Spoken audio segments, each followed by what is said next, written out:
Record. Vamos lá. Muito bem, pessoal. Bruno, Camila, Claudine, João Caspari, que estão presentes, quase sempre os mesmos, né? Não por acaso. Bom, pessoal, vamos rapidamente, então, complementar o assunto de direito internacional público a partir da análise da questão da ONU. Eu só quero esclarecer para vocês que o que se analisou em direito internacional público é nada. É uma noção, digamos assim, sideral do que é o direito internacional público. Ele é muito extenso. Ele, na verdade, comportaria uma faculdade específica de direito internacional público, até porque ele envolve não só a parte de direito internacional propriamente dita a nível teórico, como também desenvolve noções relativas a outras matérias específicas de direito internacional, como o direito internacional do comércio exterior, o direito internacional da integração econômica, o direito internacional ao desenvolvimento, o direito internacional da proteção dos direitos humanos, o direito internacional do meio ambiente, o direito internacional enfim,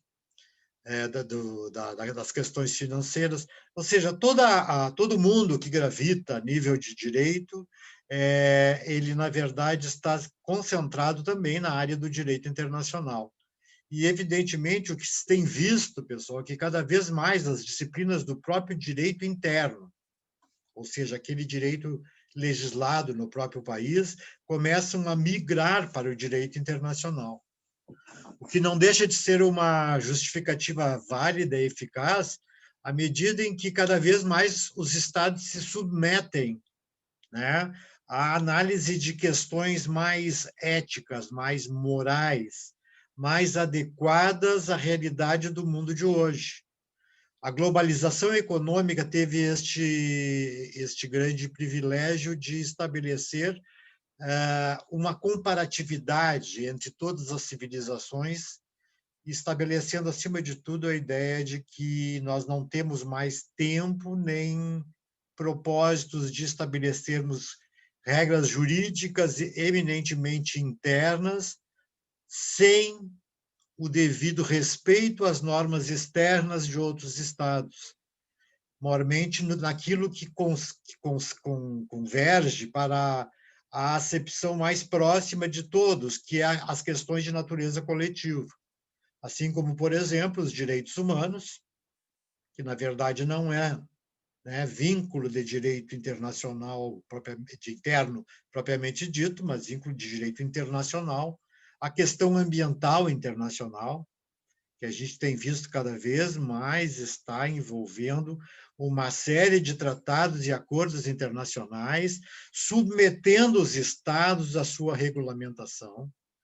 E, na verdade, nós vamos sentindo paulatinamente que, nos próximos anos, maior e mais eficaz serão as noções básicas do direito internacional acerca de todo o caminho de disciplinas jurídicas que envolvem a própria questão humana e a própria questão objetiva do mundo como um todo.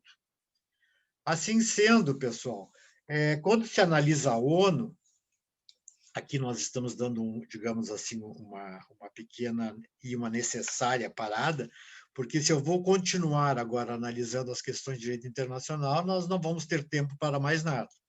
Então, vocês vejam, a gente tem um problema grave, que é o problema de um semestre muito curto, nós temos um problema grave de questões envolvendo uma insuficiência absoluta de tempo a nível de conteúdos a serem analisados. Eu gostaria imensamente de que aqueles que eventualmente têm interesse nessa disciplina procurem encontrar, a nível de pós-graduação, inclusive, cursos complementares, não só a nível de mestrado e doutorado, mas também a nível de pós-graduação lato sensu, porque, na verdade, vocês vão entender a riqueza que é o direito internacional e a sua especificação dentro do contexto de um mundo que está evoluindo exatamente para este caminho. A partir da próxima semana, já estaremos, então, falando acerca do direito internacional privado. Não esqueçam que estamos entrando em novembro e nós vamos também ter que regulamentar adequadamente estas aulas para que se consiga chegar a um ponto de compreensão mínima e básica acerca dos conteúdos. Nós vamos iniciar as questões envolvendo o direito internacional privado, através das noções sobre a competência judiciária ou a competência do juiz brasileiro em processos internacionais. Nós vamos analisar, no segundo momento, a questão da cooperação jurídica internacional e nós vamos analisar especificamente a questão da aplicação da lei no espaço. E, de uma forma mais criteriosa, a questão estabelecida pelo artigo 9º da Lei de Introdução ao Código Civil, nós vamos analisar também, que vai tratar sobre os contratos internacionais, que nós, aliás, dedicamos à elaboração de um trabalho a posteriori. Muito bem, pessoal. Qualquer dúvida, me questionem. Tem duas alunas que me solicitaram sobre nota. Elas estão presentes, Claudine, não era? Quem é que me pediu? Priscila? Eu não, professor. Tudo ok Não? para mim. Não, tem duas alunas na outra aula. Eu também não pedi. Não? Estou esperando, mas não tem pressa. Não é questão de pressa, é questão que eu não consegui localizar, por isso que eu estou preocupado. Não, eu não entrei em contato contigo sobre isso. Ah, tá. Não, então foi na última aula, mas eu anotei o nome das alunas. De qualquer maneira, eu vou mandar um e-mail para elas, né, solicitando se aonde foi juntado e se elas têm a cópia da postagem do trabalho, mais especificamente da prova, parece, né, para que eu possa analisar. Não há nenhum problema. Bom, vamos lá. Pessoal, nós vamos, então, terminar este assunto tratando ainda sobre a ONU, Organização das Nações Unidas, nome este, Nações Unidas, que foi inspiração do presidente norte-americano Franklin Delano Roosevelt. O presidente Roosevelt, na verdade, ao criar essa nominação, já imaginava, na sua grande inteligência, a ideia de elaborar-se uma organização mundial na qual coubessem, acima de tudo, o envolvimento daqueles estados que ele denominava estados amantes da paz. Ou seja, nós estamos no transcurso de duas grandes guerras em que houve uma dizimação total e absoluta do território europeu. Isto causou sofrimento não só para os europeus, mas para o mundo inteiro. A guerra, na verdade, se mostrava cada vez mais inócua e não propícia a resolver os problemas do homem. E isto fazia com que, evidentemente, essa preocupação dos grandes governantes, estou falando de grandes estadistas, né, como foi Roosevelt, como foi Churchill, primeiro-ministro inglês, e como foi Stalin na União Soviética, que, na verdade, congregaram suas forças e buscaram, além dos seus princípios de natureza ideológico, egoístico, que nós já temos aqui uma divisão, né, pessoal? Uma divisão de interesses ideológicos, eles estavam imaginando um mundo unido em torno de um mesmo objetivo. E este objetivo, na verdade, é o objetivo da paz, o objetivo da manutenção da segurança internacionais. Ou seja, garantir a vida dentro de uma possibilidade eficiente de que não houvesse mais a utilização da força armada, porque se via que isto só levava a mais e maiores problemas em relação aos próprios objetivos pelas quais as guerras eram delimitadas. Assim, eu vou me permitir ler rapidamente, pessoal, algumas passagens estabelecidas acerca dos tratados que iniciaram a formalização do princípio da ONU, que, na verdade, iniciam-se pela chamada Declaração Interaliada. Esse material eu vou depois trazer a vocês, pessoal, num texto, certo? Vou anexar ao seu Moodle. Uma declaração interaliada que foi estabelecida em 12 de junho de 1941. Vejam, nós já estamos no período da Segunda Grande Guerra, no Palácio St. James, em Londres, por representantes da Austrália, do Canadá, da Nova Zelândia, da União Sul-Africana, do Reino Unido, da Grã-Bretanha e Irlanda do Norte, dos governos no exílio, ou significa aqueles estados que estavam dominados pelo nazismo, por isso chama-se exílio, os governos no exílio da Bélgica, da Grécia, da Holanda, da Iugoslávia, do Luxemburgo, da Noruega, da Polônia, da Tchecoslováquia e ainda pelo general de Gaulle, em nome dos franceses livres que também estavam dominados pelo nazismo. Vocês vejam, então, o grau de intervenção nazista ocorrido no mundo neste período. Então, vejam, esses países se uniram na formação de uma declaração entre eles. E esses signatários dessa declaração reconheceram que a única base verdadeira de uma paz duradoura seria a cooperação espontânea dos povos livres num mundo em que, absolutamente isentos de ameaça de agressão, todos pudessem gozar da segurança econômica e social. Ao mesmo tempo, manifestaram sua intenção e seu firme propósito de cooperar tanto na guerra como na paz para aquele fim. Vê-se, portanto, aí, com alguma nitidez, a ideia de que a construção e a manutenção da paz devem ser fruto de cooperação dos povos, livres e devem decorrer de um trabalho sempre conjunto. E este estabelecimento deste tipo de sistema mais amplo e duradouro deu origem a um segundo documento, que nós vamos chamar a Carta do Atlântico. Provavelmente já tenho estudado isso em história.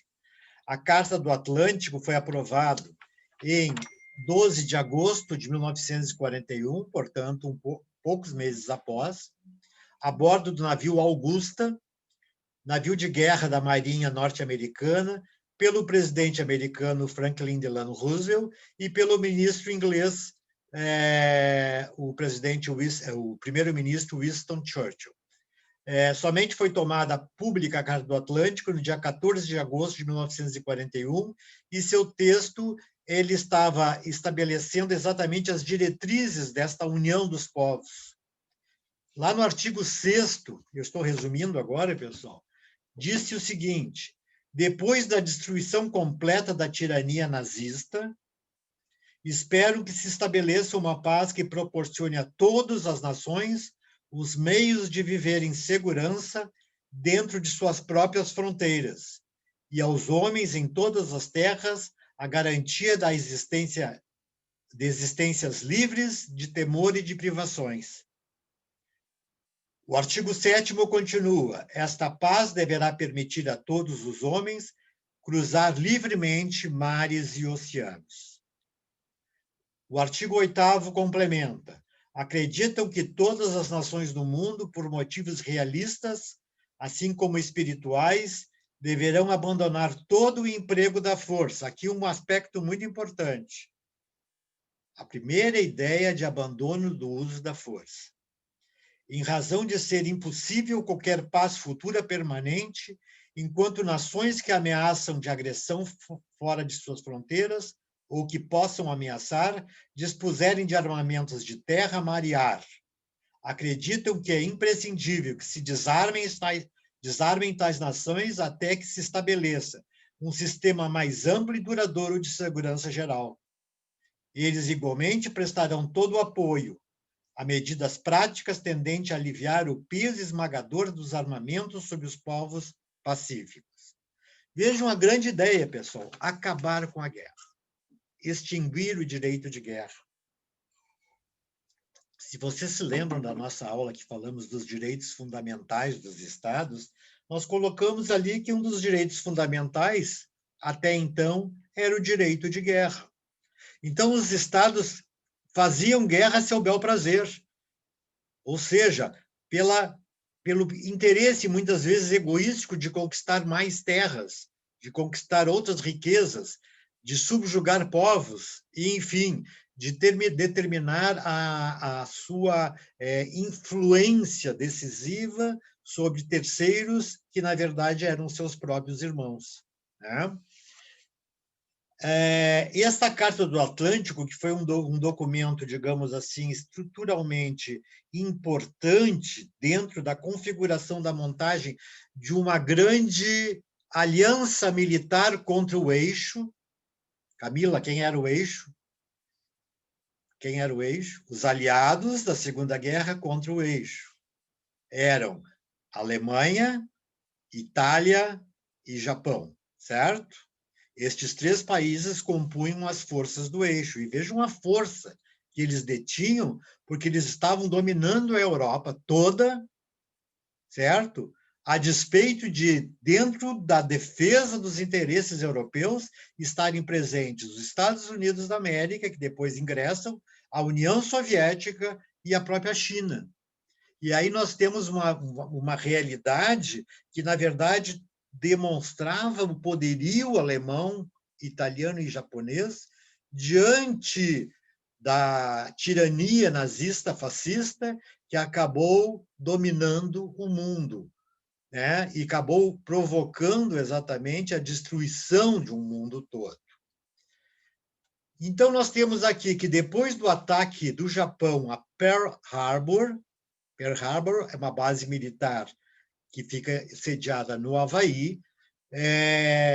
Sabem que o Havaí é um estado norte-americano, né? O estado número 50 dos Estados Unidos, né? Então, depois do ataque armado do Japão a Pearl Harbor e da consequente entrada dos Estados Unidos na guerra, isso foi o motivo determinante da entrada na guerra, os representantes de 26 estados, reunidos em Washington, firmaram em 1º de janeiro de 1942 a Declaração das Nações Unidas, que reafirma os princípios enunciados na Carta do Atlântico e se constitui numa verdadeira aliança militar e econômica contra o inimigo comum, com o qual nenhum dos estados signatários poderia celebrar armistício ou paz em separado. Vejam, então, a força da união feita para que eles realmente estivessem unidos. Em 8 de fevereiro de 1943, vejam, nós estamos falando do período de guerra, o embaixador Pereira de Souza comunicou ao governo norte-americano a adesão do Brasil à Declaração das Nações Unidas. A seguir, transcrevemos a parte final da Declaração das Nações Unidas, firmadas por representantes dos Estados Unidos, do Reino Unido, da União Soviética, da China, da Austrália, da Bélgica, do Canadá, da Costa Rica, de Cuba, da Tchecoslováquia, da República Dominicana, por El Salvador, pela Grécia, pela Guatemala, pelo Haiti, Honduras, Índia, Luxemburgo, Holanda, Nova Zelândia, Nicarágua, Noruega, Panamá, Polônia, União Sul-Africana e Iugoslávia. Temos pelo menos 2 países aqui que eu gostaria de falar a vocês depois, que já não existem mais. Um é a Tchecoslováquia e o outro é a Iugoslávia. E, aliás, esse assunto é apaixonante. Muito bem. E diz o que é este documento? Diz assim no artigo 1º, que cada governo se compromete a empregar todos os seus recursos militares ou econômicos contra os membros do Tríplice Pacto e os seus aderentes com as quais estejam em guerra. É as forças do eixo. Segundo, que cada governo se compromete a cooperar com os governos signatários da presente e não firmar com inimigos armistício ou paz em separado. Outras nações que, na luta em prol da vitória sobre o hitlerismo, já estão prestando ou poderão prestar colaboração ou assistência material, poderão aderir à presente declaração. Eles abriram, então, este documento para a adesão de outros estados. Certo? A Declaração das Nações Unidas constitui-se o primeiro documento no qual é formalmente empregada a expressão Nações Unidas, sugerida pelo presidente Roosevelt e que posteriormente serviria para designar a nova organização internacional. Essa declaração, portanto, teve 26 signatários originais, Recebeu adesão de mais 21 estados, a seguir relacionados pela ordem e data suas respectivas adesões: o México, Filipinas, Etiópia, Iraque, Brasil, Bolívia, Irã, Colômbia, Libéria, França, Equador, Peru, Chile, Paraguai, Venezuela, Uruguai, Turquia, Egito, Arábia Saudita, Síria e Líbano. Vejam que nós já estamos somando, então, 26, mas com 21, são 47 estados. Este é um número adequado para que possamos imaginar já uma organização internacional de força efetiva. E de 19 a 30 de outubro de 1943, transcorreu a Conferência de Moscou, que reuniu ministros do exterior e chefes militares dos Estados Unidos, do Reino Unido e da União Soviética, para fim de discutir problemas comuns de natureza política e militar. Dentre os diversos comunicados e declarações que, ao final, foram dados ao público, avulta pela sua importância a Declaração das Quatro Nações sobre Segurança Geral, que, embora tornada pública somente em 1º de novembro, já fora assinada em 30 de outubro, certo?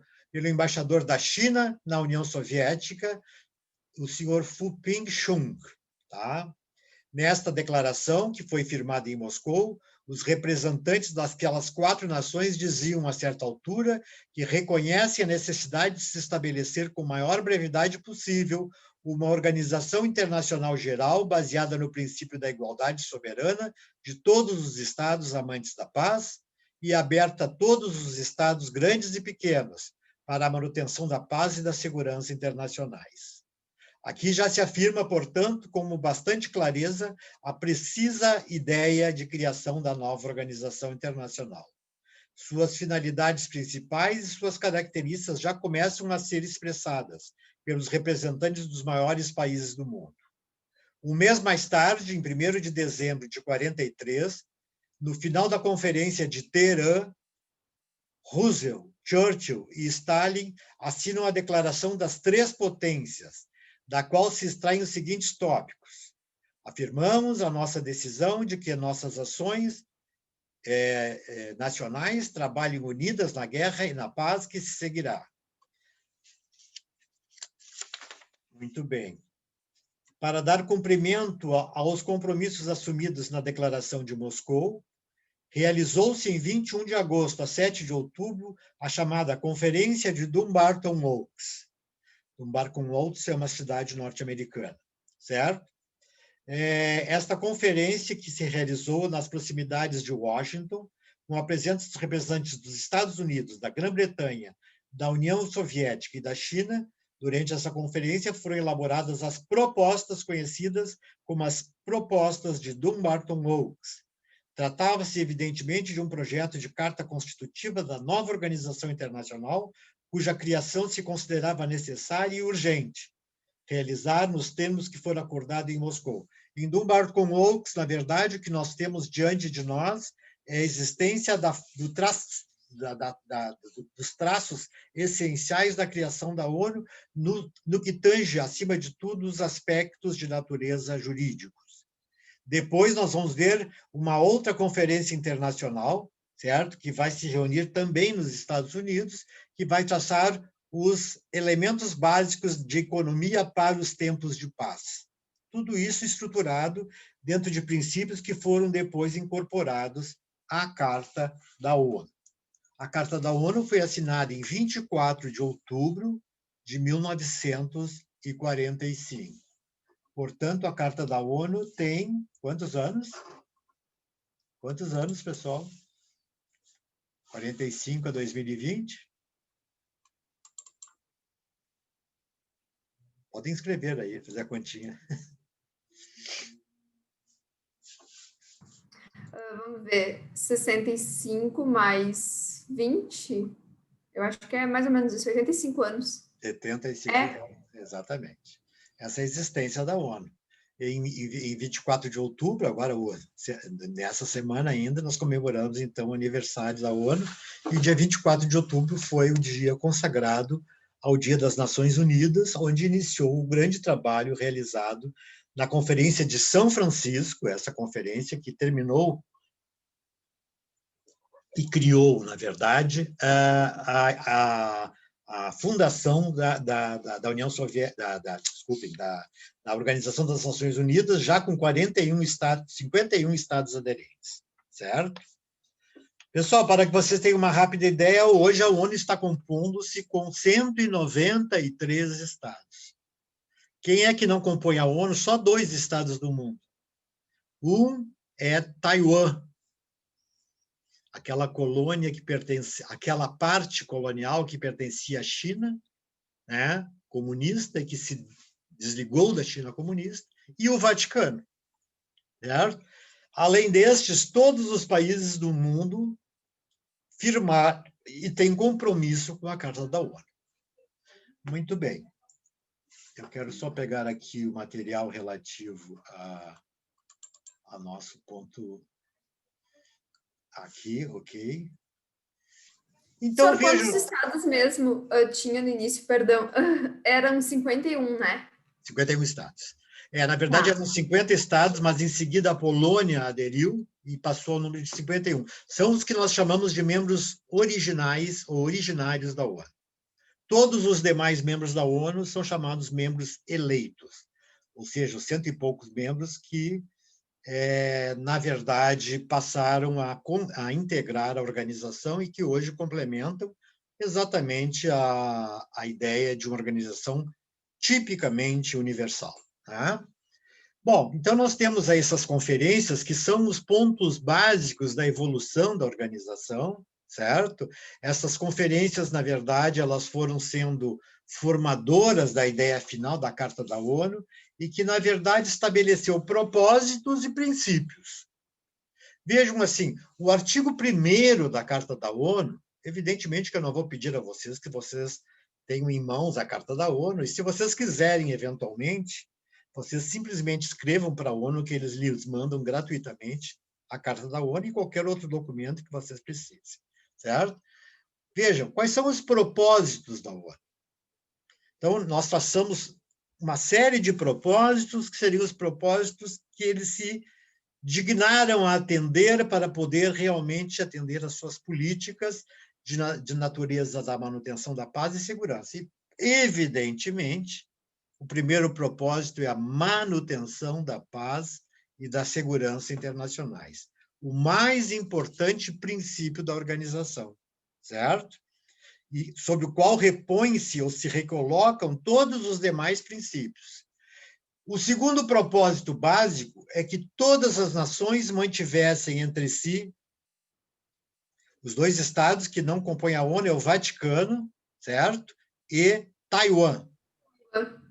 Sorry, e o termo são 51 estados, a princípio, originais, né? Originários. Membros originais ou originários. Originais ou originários da ONU. Os demais são membros eleitos. Respondi, Bruno? Ok. A segunda ideia, baseada no princípio de paz e segurança, seria manter relações amistosas com todos os países do mundo, estabelecendo diretrizes, em primeiro, a igualdade entre todos e a autodeterminação dos povos. Pessoal, aqui nós começamos a criticar um pouquinho a ONU. A ONU é um organismo vinculado ao princípio exclusivo da igualdade. A ONU realmente prega a igualdade nos seus quadros. A ONU é um organismo que, de fato, estabelece a identidade de todos os seus membros? Ou existem diferenças estruturais dentro da própria organização? É óbvio, pessoal, que uma organização que é composta pelos estados mais ricos do mundo e os mais pobres do mundo, evidentemente, né, estrutura-se como uma organização que não tem nem sequer condições de manter este princípio. Vá se comparar os Estados Unidos da América, né, com uma pequena ilhota lá no meio do Oceano Pacífico, que é um país, Vanuatu, inclusive membro da ONU. Eles são iguais juridicamente considerados, mas eles não são iguais econômica nem socialmente. Então, este é um problema que, na verdade, quando a ONU fala em igualdade, é bom entender isso, pessoal, ela está falando num princípio de cooperação para que todos atinjam a igualdade. Ou seja, é um objetivo da organização, que todos sejam iguais. O problema é que, politicamente, dentro da ONU, isso também não ocorre. E vamos ver em seguida por quê. Veja, então, a igualdade é um pressuposto e a autodeterminação dos povos. O que significa isso? Isso significa que todos os estados sejam independentes, autônomos e soberanos. E por que se falava em autodeterminação se todos os países do mundo são livres? Ou todos são soberanos? Hoje, né, pessoal, em 1945, esta não era a realidade. E digo mais, por incrível que pareça, em 1945, 1/3 da população da Terra estava colonizada pelas grandes potências, principalmente pelas potências econômicas europeias, e principalmente por esses países que passaram a se digladiar dentro do território europeu. Eles eram os donos, sobremaneira, Inglaterra e França, de vários... Por exemplo, né, senhor, se a gente for ver a Inglaterra, a Índia só foi conseguir a independência apenas em 1947, e é um belo exemplo. E o exemplo, o Egito, né? Todos os países africanos foram atingir a independência depois da Segunda Guerra Mundial, a maioria dos países asiáticos e os países da Oceania. Né? Por quê, pessoal? Porque, na verdade, eles eram colônias das grandes metrópoles internacionais. Eram colônias espoliadas pelas grandes potências. Né? E esta expoliação se demonstrava dentro de um espírito, evidentemente, escravocrata, né? Racista, que fazia com que aqueles povos se submetessem a todo tipo de exploração, desde a escravidão, que graçava nos territórios africanos, asiático e mesmo da Oceania, como também a exploração dos recursos naturais desses territórios, que, na verdade, acabavam sendo enviados para as grandes potências. Então, vejam, nós tínhamos que acabar com um problema básico, que era o problema da falta de autodeterminação dos povos. E a ONU, então, imaginou-se que o primeiro objetivo da organização era acabar com esse sistema perverso. Um sistema que, na verdade, acabava determinando a incidência de vários conflitos entre colonizadores e colonizados. E nós vamos ver adiante, inclusive, que a ONU, para tanto, criou um conselho especial, que chamou Conselho de Tutela, que, na verdade, era composto como? Por representantes dos estados tutores, ou das grandes potências, e por representantes dos colonizados. Ou seja, eles criaram um quadro híbrido no qual um fiscalizava as atividades do outro, sob a supervisão da ONU, que, na verdade, impedia todos os níveis de arbítrio e descompasso em relação àqueles povos. Vejam que o Conselho de Tutela, na verdade, foi muito exitoso. Você falou que a Índia se liberou em 1947? 47, senhor. Vejam só. Mas vejam, a maioria dos países ainda estavam colonizados, e o último exemplo de colonização que nós temos na pauta da ONU foi uma pequena ilha do Pacífico, na Oceania, chamada Novas Hébridas, que se tornou independente, tornando-se o território autônomo de Vanuatu. Vejam só o que ocorreu. Entre 1945, ano da divulgação do princípio da autodeterminação dos povos, até 1965, 20 anos após, nós conseguimos estabelecer a liberdade de quase todos os países africanos, asiáticos e da Oceania. E nós acabamos com o regime de colonização internacional, sem dúvida nenhuma, um grande entrave ao princípio da segurança e da paz. Né? Ainda é propósito da ONU obter uma cooperação internacional para a solução dos problemas internacionais de caráter econômico, social, cultural e humanitário. Pessoal, nós estamos falando agora num largo espectro de atividades, porque, na verdade, também não adianta você liberar um povo e deixá-los subjugados à sua própria ignorância. Muitos desses países que tornaram-se livres eram habitados por populações aborígenes indígenas, pessoas que não tinham cultura sequer. E isso significava que nós tínhamos que, além de liberá-los, nós tínhamos que culturalizá-los, torná-los pessoas que entendessem a importância dos seus territórios, mantivessem a estrutura de igualdade entre os povos e estabelecesse uma regra que determinasse um condicionamento e uma identidade, cooperando com eles para o desenvolvimento político, social, econômico e humanitário. Nós vamos ver que esta atividade foi dada a um outro conselho da ONU que foi criado, que é o Conselho Econômico e Social. E a atividade esta de igualdade internacional, vocês podem imaginar, o grande trabalho que desenvolveu dentro de tantas áreas do interesse humano que deviam ser objeto de uma resolução imediata. Ainda eram propósitos da ONU promover os direitos humanos e as liberdades fundamentais para todos, sem distinção de raça, sexo, língua e religião. Pessoal, a promoção dos direitos humanos é que exatamente dentro da ONU foi o elemento de divisão entre o mundo antes ONU e o mundo pós-ONU.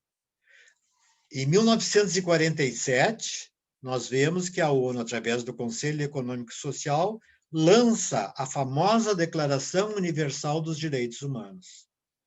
Declaração essa que é nada mais, nada menos do que uma tábua de direitos incondicionais ao ser humano. Aqueles direitos que são intuitivos do ser humano e que nós não podemos desprezar, e que são liberdades fundamentais que o homem não pode prescindir. E assim sendo, o que nós estamos aqui estabelecendo é que estes direitos humanos tinham que ser promovidos de alguma forma. E isto foi feito através de recomendações da Carta da ONU, recomendações da Assembleia Geral aos seus Estados-membros. Afinal de contas, são 193 Estados-membros. E isto, na verdade, passa a incorporar quase todas as constituições do mundo.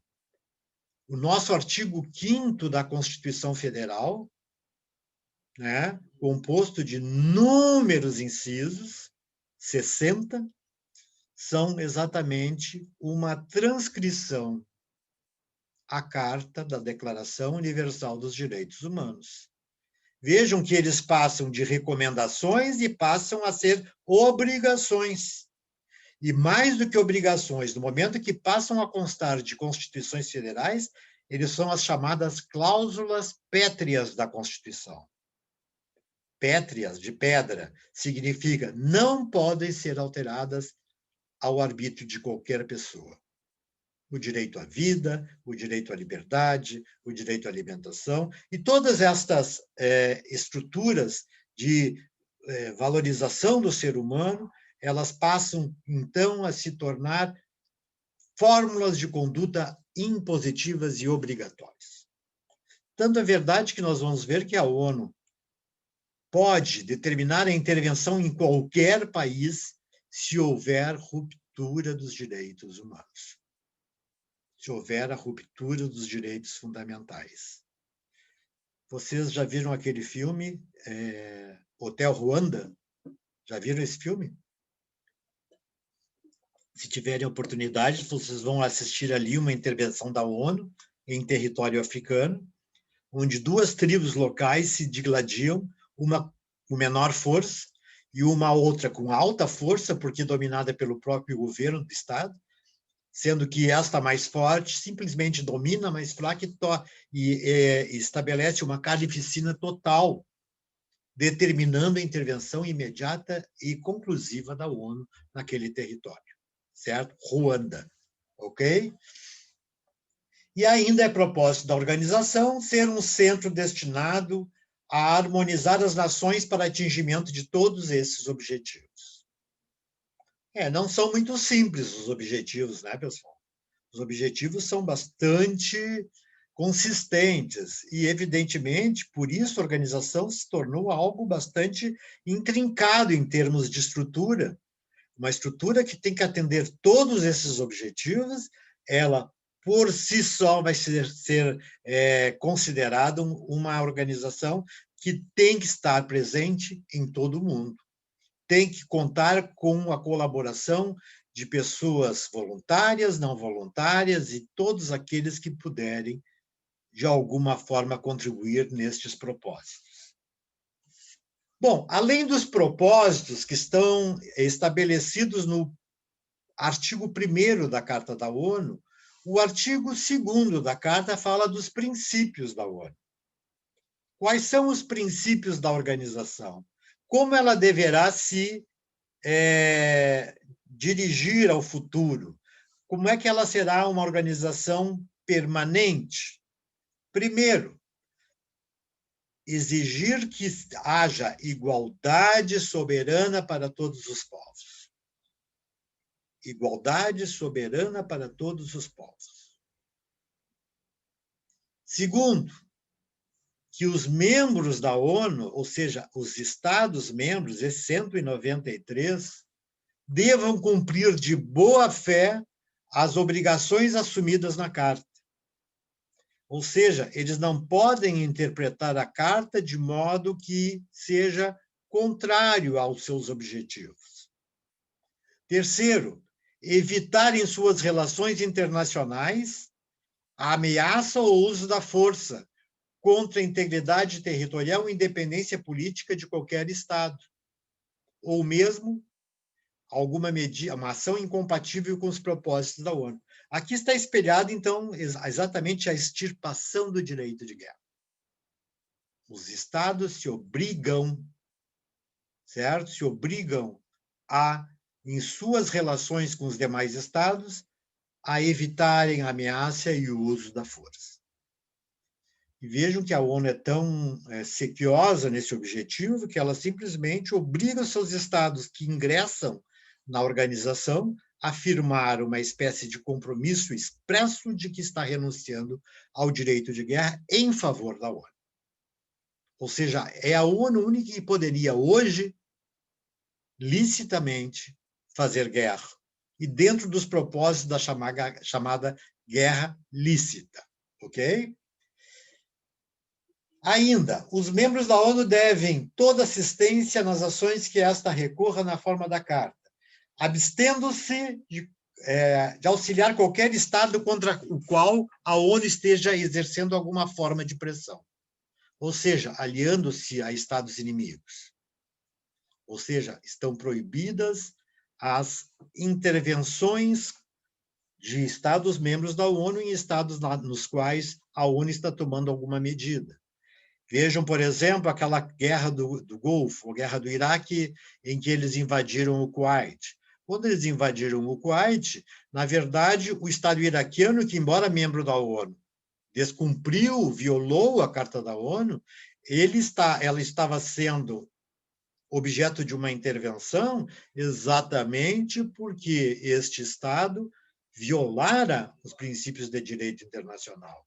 E, assim sendo, nenhum Estado poderia agregar-se a eles para tentar ou modificar, né, aquela medida interposta pela ONU. E ainda, a ONU ainda tentará fazer com que os seus Estados não membros, que vimos são só 2, né, exerçam os mesmos princípios e os mesmos fundamentos. certo? Desde que sejam necessários à manutenção da paz e da segurança internacionais.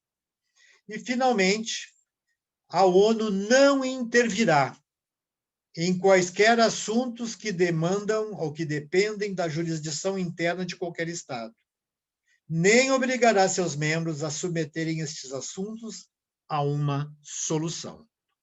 Assim sendo, eu estou dizendo a vocês que a ONU está dizendo claramente, certo? Estruturalmente, que ela não pode intervir nos seus Estados-membros e que, num segundo motivo, num segundo momento, que não podem submeter, certo? Que seus membros o façam de alguma maneira. Ou seja, a submissão ou a intervenção em assuntos de outros estados é vedado não só para os estados entre si, mas da própria ONU. Antecipo que eu falei que a ONU interviu, por exemplo, em Ruanda, né? Porque só existem duas fórmulas de intervenção válidas para a ONU. Primeiro, em primeiro lugar, quando decorrer da violação de uma norma de direito internacional grave, decisiva. E segundo, quando decorrer de uma violação aos direitos humanos. E posso ainda ampliar isto, porque o Conselho de Segurança tem o poder de intervir quando houver uma ameaça iminente e atual, certo? Exercendo uma espécie de legítima defesa, que é a resposta àquela agressão. Perguntas? Eu acho que eu perguntei até no início do semestre para o senhor disse que ainda estávamos longe disso, se eu não me engano. A gente não tem no direito internacional um código, né? A gente não tem algo formalizado. Não, na verdade, um dos trabalhos excepcionais da ONU é a tentativa de codificar o direito internacional. Isso. A Comissão de Direitos Humanos da ONU, vinculada à Assembleia Geral, ela está estruturando o que a anexação, a juntada de todos os tratados internacionais que têm uma abrangência internacional de adoções, como exemplo a Carta da ONU, certo? Porque estes são leis. E por isso, como não, eles obrigam a todos compulsoriamente, e a ideia é formatar esta codificação de um tal modo ao ponto de se criar futuramente, certo? Um efetivo código de direito internacional público. Agora, Camila, veja bem, a formação de um código internacional público envolve o estabelecimento de regras para todas as matérias vinculadas às atividades humanas. Isso é muito difícil. Né? Mas o que podemos codificar, e isso está codificado, por exemplo, os direitos do mar, certo? As questões envolvendo paz e segurança internacionais, a questão envolvendo uma série de tratados internacionais que são compulsórios, isso já são codificações ao direito internacional. Muito bem. A ONU, quando se cria, então, ela se estrutura... Alô? Eu achei que levei um susto. Ela se estrutura dentro de um propósito de estabelecer organismos que vão atender esses objetivos, estes propósitos, estes princípios. E assim nós criamos 5 órgãos estruturais da organização. Primeiro, a Assembleia Geral da ONU. Segundo, o Conselho de Segurança da ONU. Terceiro, o Conselho Econômico e Social. Quarto, o Conselho de Tutela. E quinto, a Corte Internacional de Justiça. Estes são os órgãos da ONU. Vejam, rapidamente, Assembleia Geral, órgão deliberativo máximo, onde todos os estados estão representados. Conselho de Segurança, órgão responsável pela manutenção da paz e segurança internacionais. Conselho Econômico e Social, órgão encarregado do atendimento aos princípios de igualdade social, econômica, cultural e humanitária. Conselho de Tutela, órgão encarregado da autodeterminação dos povos, e Corte Internacional de Justiça, órgão encarregado da solução de conflitos judiciários entre os Estados-membros, certo? Podendo estender-se também aos Estados não-membros. Este contexto, eu depois ali no slide que está lá, vocês vão conseguir analisar de uma maneira mais sintética, que eu simplifiquei, à medida do possível, essas informações para que vocês tenham em seu poder, ao menos aquilo que é básico, certo? Então, vamos falar um pouquinho da Assembleia Geral.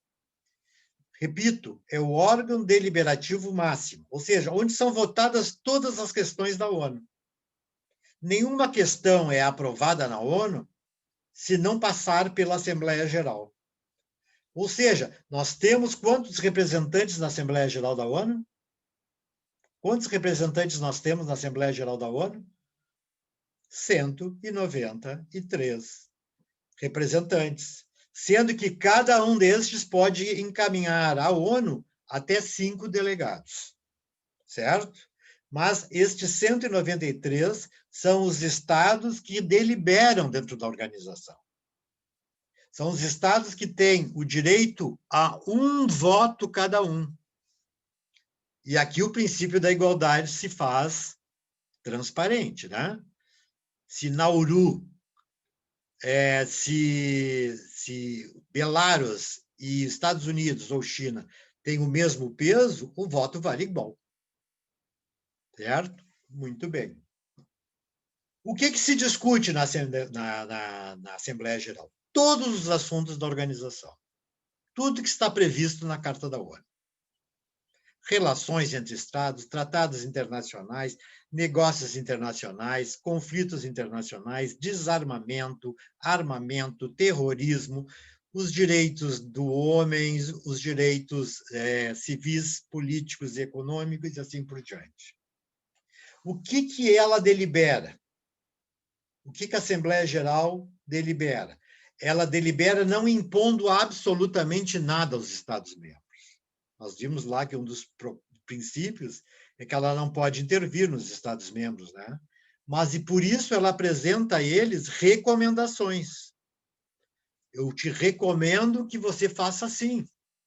Se você quer prosseguir dentro da trilha ou do caminho vinculado pela ONU, você agirá desta forma, certo? Então, veja, a Assembleia Geral vai promover recomendações ou resoluções de natureza burocrática a seus Estados-membros, certo? Sobre os princípios e aqueles propósitos que nós nos referimos. Nós vamos verificar que ainda eles têm decisões. A ONU também decide através da Assembleia Geral, mas essas decisões antes devem passar pelo Conselho de Segurança, porque decisões são imposições. E essas imposições só funcionarão no caso de intervenção armada em algum Estado. Por isso, deve ser pré-aprovada pelo Conselho de Segurança para, posteriormente, ser votada na Assembleia Geral. Onde é que é a sede da ONU? Na cidade de Nova York, não é isso? Exceto a Corte Internacional de Justiça, que tem sede em Haia, na Holanda, onde já era formatizada a Corte Internacional Permanente de Justiça do tempo da Liga das Nações. A ONU achou bastante interessante manter a autonomia da Corte Internacional de Justiça à medida em que ela não poderia se subjugar aos princípios determinados pelos demais membros da organização. Então, fez essa separação, dando liberdade aos juízes da Corte. A Assembleia Geral funciona através de comissões temáticas. Ora, eles vão ter ali comissões de estatística, comissões de populações, comissões de direitos humanos, comissões do direito, enfim, todos os assuntos pautados na ONU são estabelecidos por comissões temáticas. Estas comissões temáticas, elas se reúnem através de um número pré-determinado de membros que são retirados daqueles 193. todos eles comporão alguma fórmula de comissão temática, né? Então, todos têm a sua atividade própria e, por exemplo, vamos falar na Comissão de Direitos Humanos sobre os direitos da mulher. Quando se fala em direitos da mulher, a Comissão de Direitos Humanos é que toma a palavra, estabelece análise e os estudos que foram elaborados em cima do assunto, apresenta as suas proposições e estabelece também os fundamentos das suas decisões para que os demais possam votar tendo pleno conhecimento dos fatos. Assim, todos os assuntos. Né? Doutora, essa comissão, ela fica dentro da Assembleia Geral, né? Ela não é relacionada ao Conselho Econômico e Social, né? Não, a Assembleia Geral é o órgão deliberativo máximo 193. Nós vamos ver que dentro do 193, nós designamos para cada conselho um número determinado de outros membros, certo? Vamos falar em seguida... E a Comissão dos Direitos Humanos fica dentro da Assembleia. Dentro da Assembleia Geral.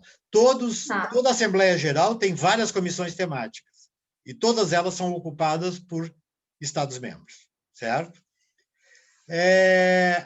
O que se faz? Discute-se e recomenda sobre desarmamento e regulação do uso de armas. Isso é uma coisa muito comum, tá? O desarmamento, a regulação do uso de armas, que, na verdade, são questões pautadas cotidianamente para se evitar exatamente a possibilidade de uma determinada falha neste assunto vir determinar a possibilidade de quebra do princípio de paz e segurança. E ainda a Assembleia Geral promove os níveis de cooperação internacional entre os Estados nas áreas política, econômica, social e cultural, certo?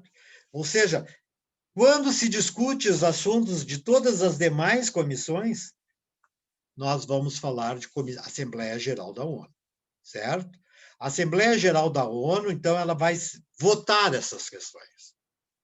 Se aprovadas, elas vão criar recomendações ou resoluções ou decisões, certo? As decisões são tomadas por uma maioria qualificada, certo? Enquanto que resoluções e recomendações por uma maioria simples. Muito bem, vamos um pouquinho mais adiante. O Conselho de Segurança. O Conselho de Segurança.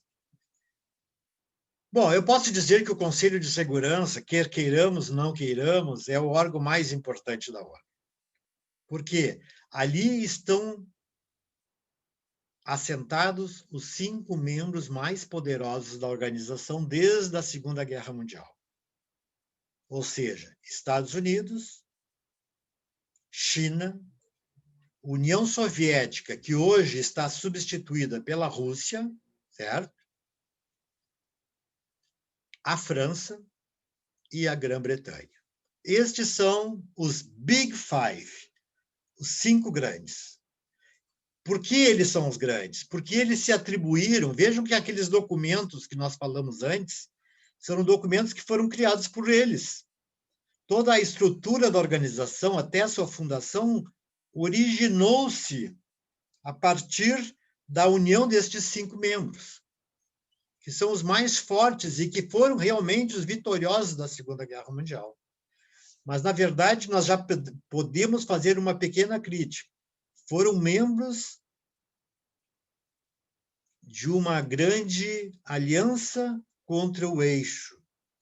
Por que isso permanece até hoje, se estados como a Alemanha, a Itália e o Japão são estados aliados também? E por que eles não estão dentro do Conselho de Segurança? Porque até hoje não se lhes deu uma atribuição adequada dentro do Conselho de Segurança. Porque eles nunca participaram do Conselho de Segurança, principalmente como membros permanentes, que são estes 5. Sejam quantos anos? 75 anos da ONU? 75 anos eles são os membros permanentes do Conselho de Segurança. E vejam que, neste meio tempo, a União Soviética decaiu. A União Soviética praticamente tornou-se um Estado em desenvolvimento, com a desconsideração de vários Estados soviéticos que tornaram-se repúblicas independentes. Né? Nós temos o grande crescimento da China, nós temos outras situações, e a grande força da Alemanha na Europa, e assim por diante. Então, este é um primeiro motivo de crítica. O Conselho de Segurança é o órgão responsável para determinar, é ele que vai dizer, aqui tem guerra, aqui não tem guerra. Olha que atribuição, né, pessoal? Determinar os focos da ameaça e da ruptura da paz. E, a partir disso, eles podem promover medidas cabíveis para restabelecer a paz e a segurança mundiais, promovendo, se necessário, o uso de armas para o mesmo fim. Vejam o poder deste Conselho de Segurança. Ao mesmo tempo que eles, na verdade, se diferenciam dos demais membros, e onde é que está a igualdade, né, pessoal? Eles podem, e eu digo 5 podem, determinar, inclusive, intervenção armada, se entenderem que aquilo é caso de ameaça da paz. E por isso que muitas questões dentro da ONU não são resolvidas. Vejam que no período da Guerra Fria, recordem-se que a Guerra Fria, aquele conflito que emergiu entre Estados Unidos e União Soviética logo após a Segunda Guerra. Vejam-se, logo depois da Segunda Guerra, 2 estados aliados, a União Soviética e os Estados Unidos, tornaram-se praticamente inimigos e dividiram entre eles a Europa. Eu dei até o exemplo do Muro de Berlim, né? Eles dividiram a Europa em Europa Ocidental e Europa Oriental, estabelecendo que a Europa Oriental seria comunista e a Ocidental seria capitalista. Ou seja, não houve opção nem para os europeus que passaram por 2 guerras. E aí o grande medo dos europeus, pessoal, em que uma terceira guerra viesse entre eles. Segundo eu estive conversando com cidadãos berlinenses, o maior medo deles não era Hitler, não. O maior medo deles eram os soviéticos, que causaram grandes transtornos na Alemanha, que eles dominavam até então. Então, vejam, o medo justificava uma atitude positiva por parte dos europeus para garantir a sua segurança. E aí é que foi criada a União Europeia, certo? Esta é a raiz da União Europeia. Eles não queriam mais guerra em seu território. Eles não querem mais sofrer a dizimação das suas famílias. Eles não querem mais sofrer a dizimação do seu patrimônio. Eles estão cansados dos conflitos consistentes sempre no território europeu. Então, vejam, eles criaram uma união de forças para garantir a segurança interna dos seus próprios estados. Tanto é que hoje uma guerra contra um país europeu é uma guerra contra a Europa, e não só um país. Tá? É uma grande lástima que eu vou dizer a vocês que nós não vamos poder estudar o direito da integração para falarmos sobre a União Europeia, o Mercosul e outras experiências como NAFTA, entre outros, porque nós estamos realmente apertados no tempo. Bom, o Conselho de Segurança é composto por 15 membros e não só 5, ok? Ou seja, são 5 membros permanentes e 10 membros eleitos, certo? Que são rotativos para não se tornarem permanentes, ok? Eles não podem ser permanentes, então eles são substituídos tempos em tempos para que eles possam estar no Conselho, mas não possam permanecer no Conselho. Na votação de assuntos relevantes dentro do Conselho de Segurança, os membros permanentes dispõem o direito de veto. Os não permanentes não têm direito de veto. E vejam, qualquer manifestação, qualquer decisão tomada pelo Conselho de Segurança exige aprovação por 9 membros dos 15. Se a questão, então, é nomeada como questão substancial ou processual. Se a questão é processual, que é a questão sem mérito, mais simples, burocrática, relativamente à administração da organização, 9 membros, sejam permanentes ou não permanentes, aprovam a resolução. Agora, todas as questões que envolvam paz e segurança internacionais e outras que estruturalmente podem ser focadas como questões estratégicas para a organização, como, por exemplo, a criação de emendas à Carta da ONU, a aprovação do orçamento da organização, entre outros. Isso é uma questão substancial e, portanto, ela vai demandar também 9 votos, mas, obrigatoriamente, tem que estar presente nesses 9 votos os 5 membros permanentes. Esses permanentes não mudam... Nunca. Né, senhor? Nunca, tá. Nunca muda. Ok? Alguém uma pergunta? Vejam, então nós temos o quê? Que esses 5 permanentes têm que estar lá dentro daquela decisão, porque se faltar um deles, qualquer um deles, isso chama-se veto, e a resolução não passa. Ou seja, nem vai para a Assembleia Geral para deliberar. Vejam, então, o princípio da desigualdade assombrosa que existe dentro da organização. Motivos ensejadores das críticas internacionais acerca da ONU, no sentido de se emendar a Carta da ONU. Se alterar a Carta da ONU para fazer o quê, pessoal? Para estabelecer um princípio de ampliação do número de membros permanentes, certo? Incluindo, por exemplo, Alemanha, Itália, Japão, e a exclusão do direito de veto, o que determinaria uma maior transparência nos princípios da organização. Vocês podem imaginar, falando baixinho agora, que isto, ou a posição dos membros permanentes, evidentemente, né, nos escaninhos da ONU, acaba determinando aquilo que nós já conhecemos e tanto lamentamos, que é a corrupção. Também na ONU nós temos corrupção, certo? Bom, adiante mais um pouquinho. O Conselho Econômico e Social. O Conselho Econômico e Social, pessoal, eu vou um pouquinho mais adiante da aula hoje, tá? O Conselho Econômico e Social é o órgão da ONU que cuida da igualdade internacional nos aspectos econômico, social, cultural e direitos humanos. Vejam a atribuição deste conselho. Tentar levar todo mundo a uma igualdade nestes campos. Então, o que o conselho faz? Em primeiro lugar, ele estuda a respeito do assunto. Recomenda relativamente a este assunto. Prepara projetos de alcance econômico, social e cultural, educacional, sanitário, que serão submetidos depois à Assembleia Geral para votação, ou encaminhados aos organismos especializados, se for uma questão, por exemplo, como o caso do Covid, onde a ONU debate a questão do Covid e encaminha à Organização Mundial da Saúde, que é, né, o seu preposto na resolução destas questões. Ora, o que mais faz o Conselho Econômico e Social é preparar minutas, projetos de convenções e tratados internacionais sobre estes assuntos.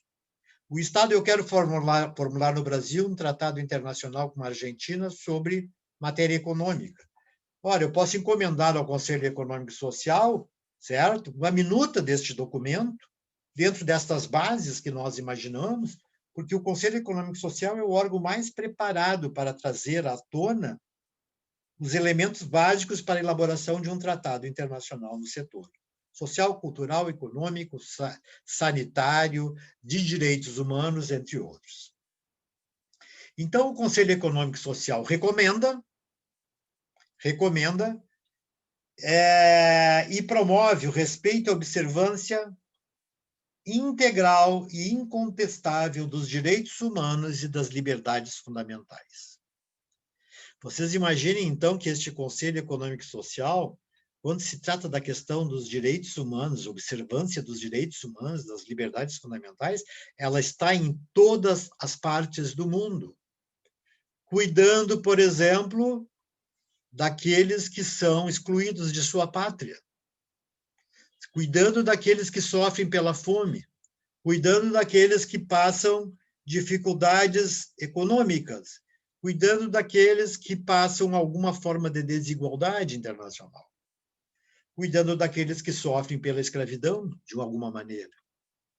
Então, vejam que este organismo, que, na verdade, vai congregar os demais membros, só um pouquinho, eu vou chegar lá agora, ela vai congregar a atividade de 16 organismos especializados, dentre eles, rapidamente, a Organização Internacional do Trabalho, a Organização das Nações Unidas para a Educação, Ciência e Cultura, que é a Unesco, a Organização Mundial da Saúde, a Organização para a Alimentação e Agricultura, que é a FAO, o Fundo Monetário Internacional, o FMI, o Banco Internacional de Reconstrução e Desenvolvimento, o BIRD, que é o Banco Mundial, a Organização Mundial do Comércio e outras organizações aparelhadas que tratam de matérias avulsas, como turismo, meteorologia, questões relativas a todos os assuntos de interesse da humanidade. Então, vocês estão imaginando aqui a importância deste conselho e o trabalho desenvolvido por este organismo. O próximo organismo é a chamada Corte Internacional de Justiça. Os alunos do direito gostam muito quando entramos nesse assunto. Vamos falar de um tribunal. Era isso, perdão interromper. Claro. Então, todas as organizações internacionais especializadas dizem respeito ao Conselho Econômico e Social? O Conselho Econômico e Social da ONU faz acordos com elas, certo? Porque elas são organizações também autônomas, tá? Elas têm a sua própria liberdade. Mas o Conselho Econômico e Social faz um tratado estabelecendo diretrizes para o desenvolvimento das atividades da própria ONU naquele assunto específico. Ok? Muito bem, vamos lá. Corte Internacional de Justiça. É o principal e mais importante tribunal internacional, né? E é o tribunal da ONU, o órgão judiciário da ONU, e tem como objetivo resolver litígios entre Estados, ponto. Entre Estados, sejam membros ou não membros da ONU, certo? Vejam bem, pessoal, decidir litígios entre Estados, e só, o homem não participa da corte. Não há conflitos interpessoais. Os conflitos são de maior grandeza, envolvendo questão econômica, cultural, questão social, questão sanitária entre os Estados. Estas questões, então, são deliberadas pela Corte Internacional de Justiça. Além de ser um órgão que julga, ou seja, dá decisões acerca de assuntos, este tribunal também dá pareceres acerca de assuntos polêmicos. Então, vejam, a Corte Internacional de Justiça hoje funciona muito mais como um organismo de pareceres, de consultoria em pareceres, para que se evitem conflitos litigiosos e jurídicos. Quando dois estados estão conflitando sobre um assunto, eles vão à corte e pedem um parecer. Se a corte disser o estado A tem razão, né, o estado B tem razão, eles já evitam o conflito. Está trancando, professor. Pois não? Sor. Está trancando a tua conexão. Várias vezes eu pensei que era eu até que estava... Está trancando? Será que eu... Não é a minha. Eu pensei que era. Agora o Matheus falou. Eu vi que é o senhor mesmo. Não estão ouvindo bem. Quem sabe eu estou falando... Não, às vezes corta e fica assim, parece que o senhor vai sair da reunião, sabe? Porque fica uns 10 segundos trancado. Eu estou sem o fonezinho de ouvido, por isso que eu estou com dificuldade também, tá? Não, senhor, eu acho que não é questão do fone, não. É questão mesmo da conexão da internet. É a conexão, né? A conexão. Tá. Bom, de qualquer forma, vocês depois ouçam lá no mudo. Mas vamos lá, pessoal. Estamos terminando já. Então, vejam, eles têm que decidir litígios, mas também dão pareceres, né? Quantos são os juízes da corte? São 15 juízes de diversas nacionalidades. Ou seja, não podemos ter 2 juízes da mesma nacionalidade. E estes juízes que são escolhidos para lá estarem, certo? Estes juízes, na verdade, eles são a maior expressão do conhecimento jurídico mundial. nós já tivemos, pelo mínimo, 2 juízes importantes que foram brasileiros, né?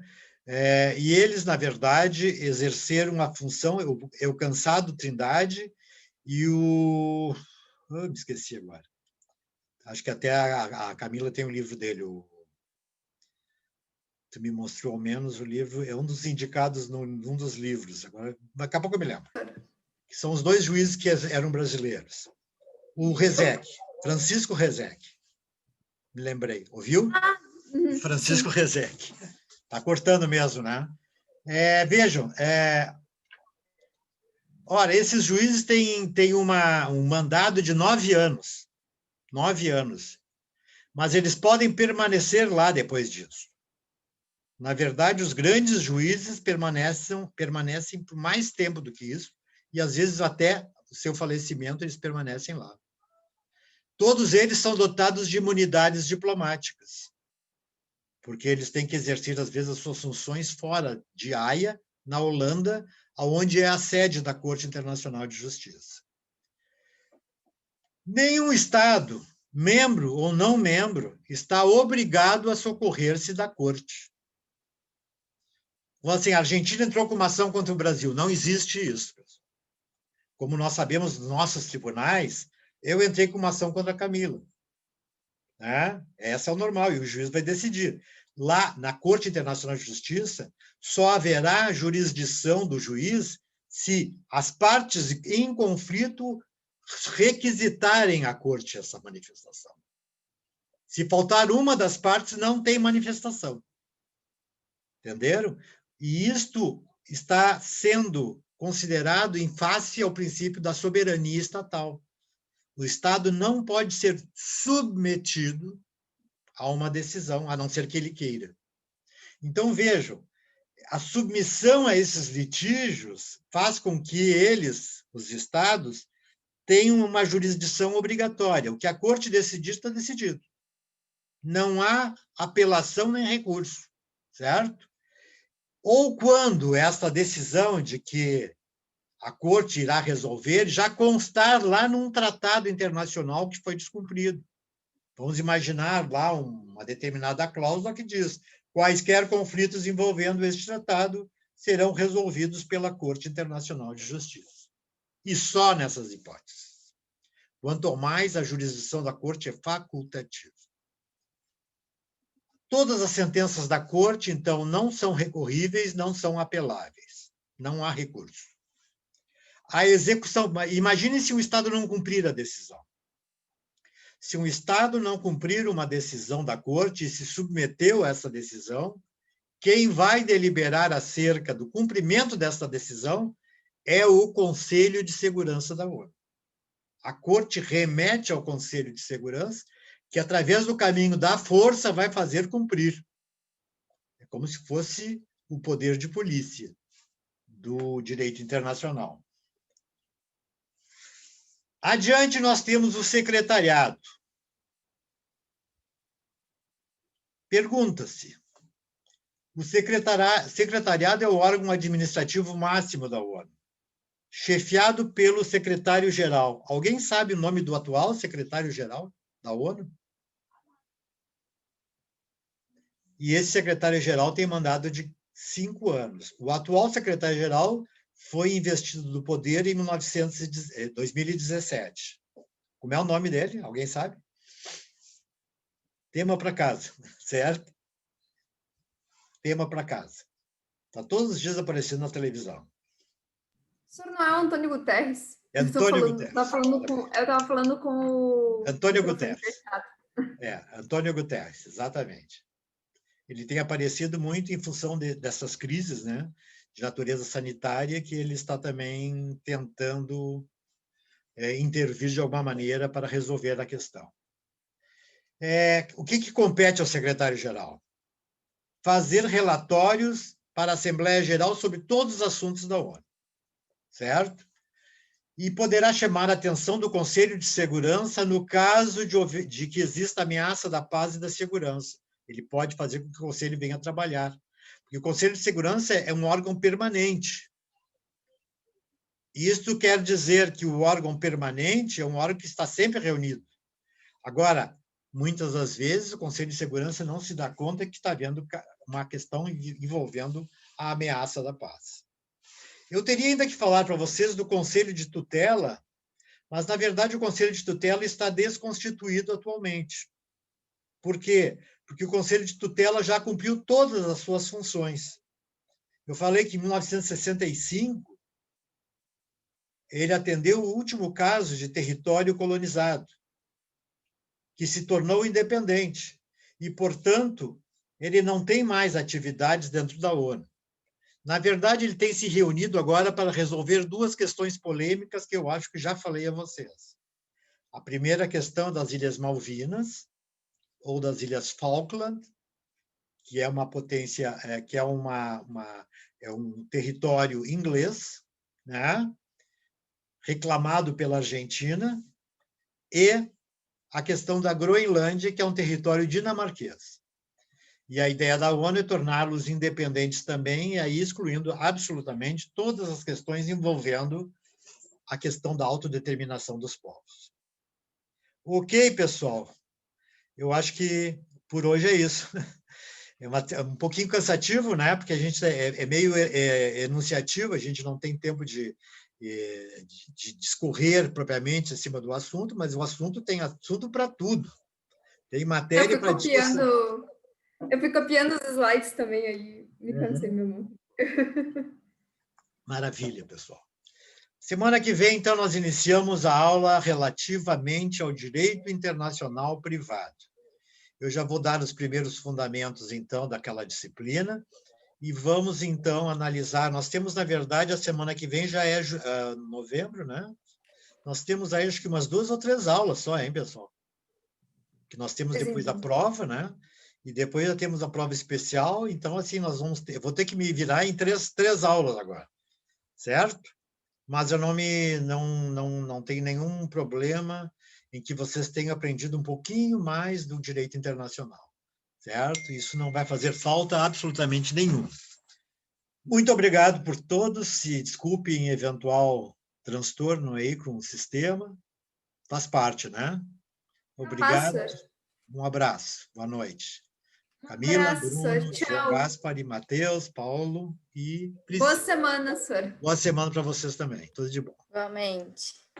Tchau, senhor. Boa semana, professor. Boa noite. Até mais. Boa noite. Grande abraço aí para todo mundo. Tudo bom, obrigado.